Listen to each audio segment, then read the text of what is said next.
Hello, नमस्कार. पुन्हा एकदा स्वागत आहे तुमचं नवीन व्हिडिओमध्ये.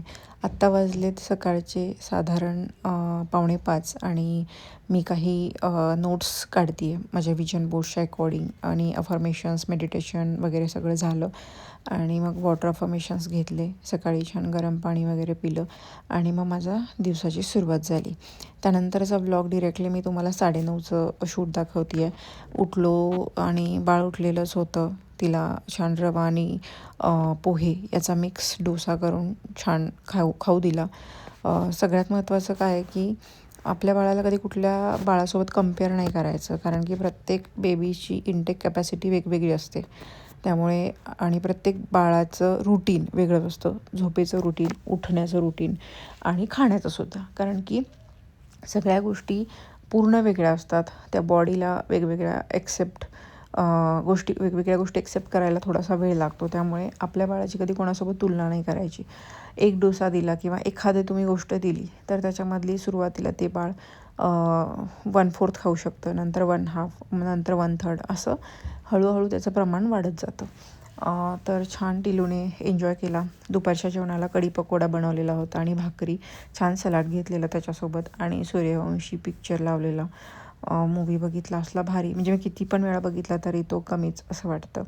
एक वेगळीच एनर्जी किंवा एक छान वाटतं मूवी बघायला. खूप दिवसांनी बघितलं आणि बाळ झोपलेलं त्याच्यामुळे.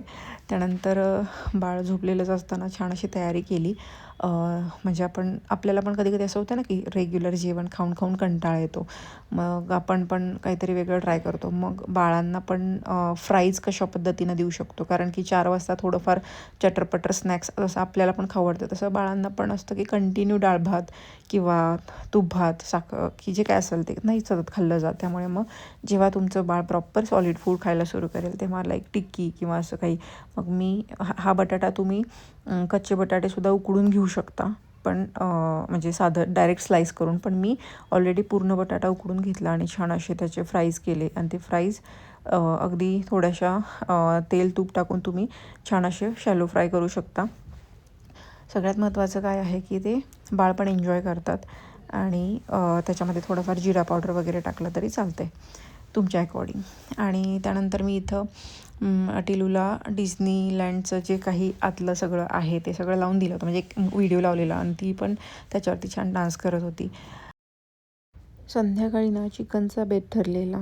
मग गौरी जागी होती त्यामुळे तिला बघत बघत काळजीपूर्वक मला मसाला सगळा भाजून घ्यायचा होता. सगळ्यात महत्त्वाचं ती ट्रायपॉड ओढत होती. एकतर तिच्या डोक्याला लागू शकतं किंवा मग मोबाईल तव्यामध्ये पडू शकतो असं होतं. त्याच्यामुळे एकदम बारकाईनं किंवा लक्षपूर्वक मला हे सगळं करावं लागलं. तीळ आणि खोबरं किसलेलं छान असं खरपूस भाजून घेतलं. तव्यामध्ये कांदा परतून घेतला. साधारण 4 मीडियम साईजचे कांदे होते. त्याच्यामध्ये थोडंसं तेल टाकलं. लालसर असा कांदा छान परतून घेतला आणि एक टोमॅटोसुद्धा भाजून घेतला. सगळे मसाले आहेत ते वाटून घेतले. पहिला अळणीसाठी फक्त मसाला थोडा साईडला सेपरेट काढला. लसणाच्या अर्धं आलं वापरलेलं आहे. प्रत्येक भागामध्ये नॉनव्हेज बनवण्याची किंवा जेवण बनवण्याची पद्धत वेगळी वेगळी असते. आता ही पद्धत बऱ्यापैकी सातारी भागामध्ये वापरली जाते. साताऱ्याकडे म्हणजे कोल्हापूरमधले मे बी थोडीशी पद्धत वेगळी असेल, कारण बेसिक इन्ग्रेडियंट्स तर हेच असतात. चिकनला छान असं हळद आणि मीठ लावून घेतलेलं. बारीक असं छान गॅसवरती कांदा वगैरे परतून घेतला. अळणी ऑलरेडी मी फोडणी टाकलेलंच होतं आणि त्यानंतर इथं छान रस्सा वगैरे करून घेतला. सगळ्यात भारी आम्हाला आवडतं काय तर रस्सा जास्त आवडतो. पण बाळाकडे बघत बघत माझी थोडीशी घाई होत होती, कारण तिला असं की मला सगळं बघायचं असं तिचं हे असतं. त्यामुळे मला थोडंसं काळजीपूर्वक ते करावं लागत होतं. अंदाजे 2 चमचे मी गरम मसाला चिकन मसाला एव्हरेस्टचा ॲड केला. साधारण 2-3 चमचे लाल तिखट ॲड केलं आणि छान असं परतून दिलं. ही प्रोसेस सगळ्यात जास्त महत्त्वाची आहे की चिकनला तुम्ही जेवढं जास्त परताल छान तेलामध्ये, आणि त्याला ते तेल थोडंसं जास्तच लागतं. ॲक्च्युली सरांना आमच्या तिखट कमी लागतं, त्यामुळं मी कमी तिखटामध्येच जेवण बनवलं. काही फुटेज घ्यायचे राहिले त्यामुळे मला फार वाईट वाटतं आहे, कारण की बाळ खूप दमवत होतं. छान असं रश्श्यामध्ये पहिल्यांदा चिकन वगैरे शिजवून घेतले आणि सगळ्यात महत्त्वाचं मसाल्यातलं जे आपण सुकं करतो त्याच्यापेक्षा कांद्यातलं सुकं खूप छान लागतं. रस्सा तयार झाला, जेवलो. ताटाचा फोटो काढायचा राहिला कारण की बाळानं सगळं ओढाओढी केलेली.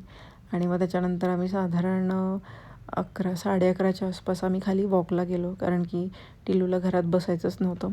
चला भेटूया पुढच्या ब्लॉगमध्ये. बाय.